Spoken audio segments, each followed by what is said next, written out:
जय श्री कृष्णा, राधे राधे।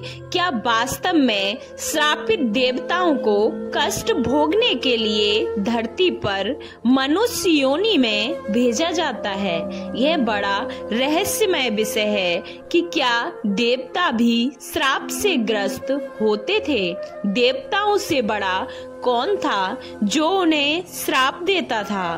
कभी कभी मन को ये सब झूठ और मनगढ़ंत कहानी लगती है, लेकिन आपको विश्वास हो या नहीं, लेकिन यह सच है कि अनेकों बार देवताओं को ऋषि मुनियों द्वारा धरती पर मनुष्य योनि में जन्म लेने का श्राप दिया गया, जिसके कारण उन्हें मनुष्य योनि में जन्म लेना पड़ा। साथ ही उन देवताओं को आम इंसान की तरह दुखों को भोगना पड़ा।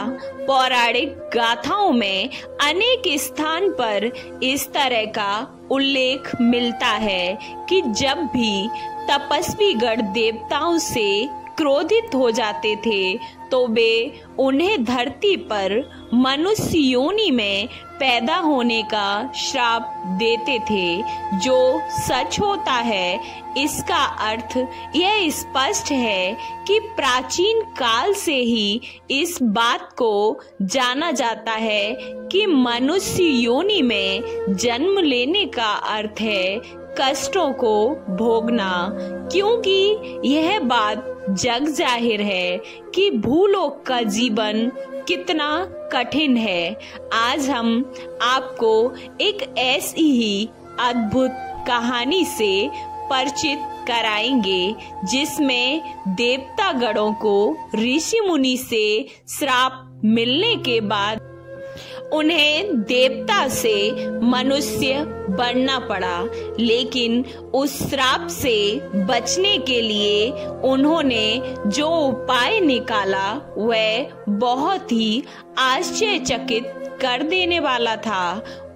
जब आप इस कहानी को जानेंगे तो यही सोचेंगे कि इतनी छोटी सी गलती का इतना बड़ा दंड अन्यायपूर्ण था। यह कहानी है अति प्राचीन समय था, महाभारत काल के पूर्व का। एक बार की बात है कि राजा पृथु के पुत्र गण, जिन्हें वासुओं के नाम से जाना जाता था, वन में भ्रमण कर रहे थे कि उन्हें घूमते घूमते महर्षि वशिष्ठ की गाय वन में चरती हुई दिखाई दी।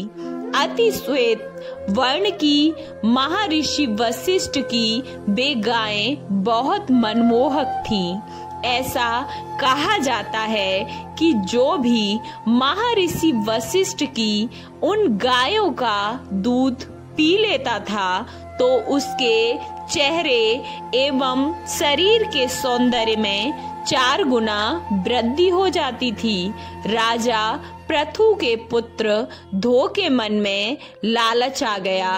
उसने सोचा, महर्षि वशिष्ठ की कुछ गायों को चोरी से राजमहल की गौशाला में ले चलते हैं। इन गायों का दूध पीकर हम भाइयों की पत्नियां और अधिक सुंदर हो जाएंगी। राजा पृथु के पुत्र ध्रुव ने अपनी यह योजना अपने अन्य भाइयों को बताई। भाई ध्रुव की यह बात तो सभी को पसंद आई।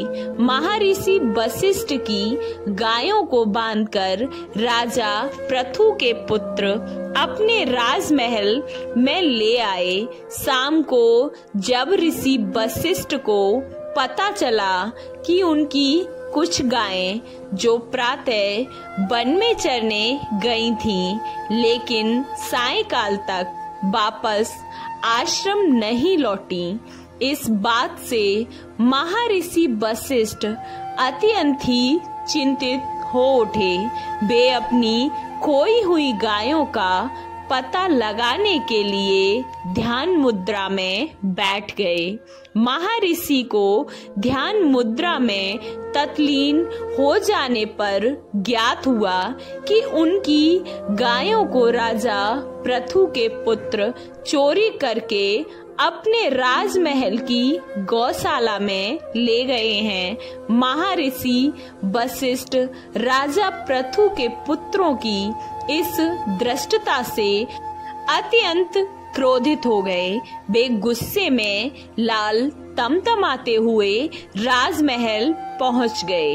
वे राजमहल के द्वार पर खड़े होकर राजा पृथु को आवाज लगाने लगे।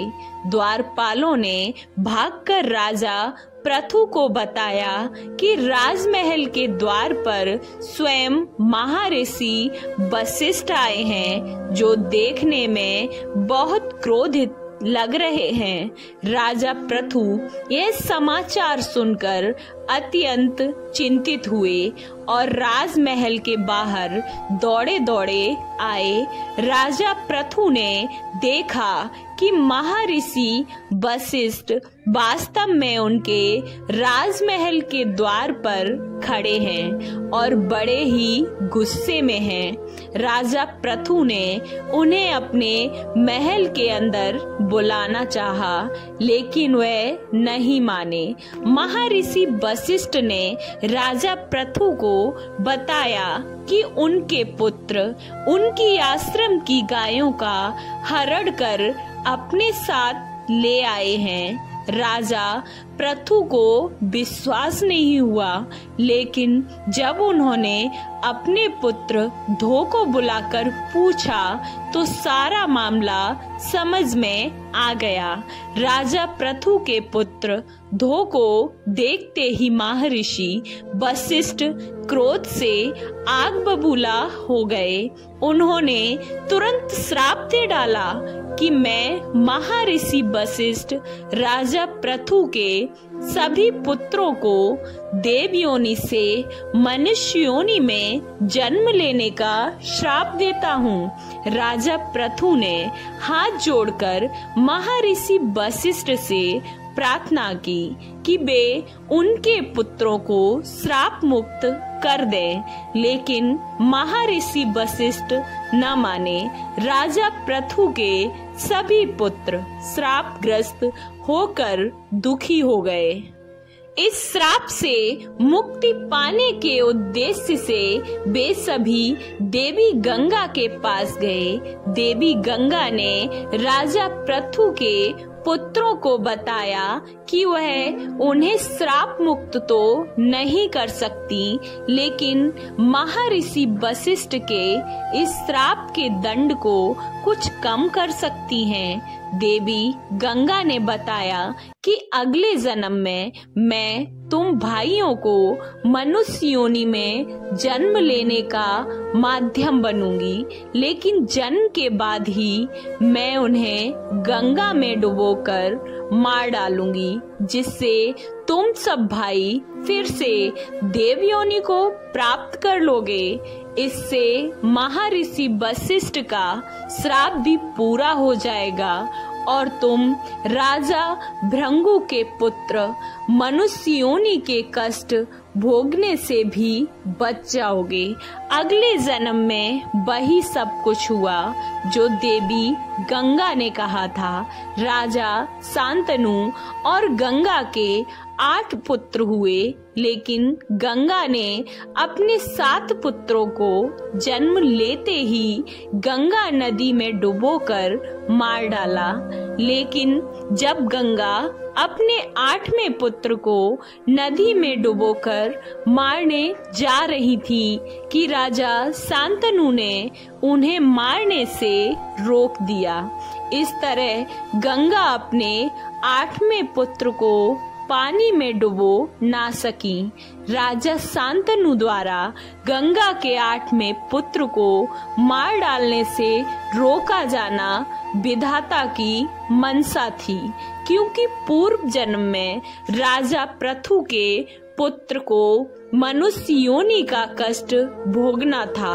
पूर्व जन्म में यह राजा पृथु वही बेटा धो था जिसने महर्षि वशिष्ठ की गायें चोरी करने की योजना बनाई थी। गंगा का यह पुत्र भीष्म के नाम से प्रसिद्ध हुआ। उन्हें मनुष्य योनि के तमाम दुख झेलने पड़े थे। आपको ये कहानी कैसी लगी? अच्छी लगी तो वीडियो को लाइक, चैनल को सब्सक्राइब करना ना भूलें और कमेंट बॉक्स में जय श्री कृष्णा राधे राधे अवश्य लिखें। जय श्री कृष्णा राधे राधे।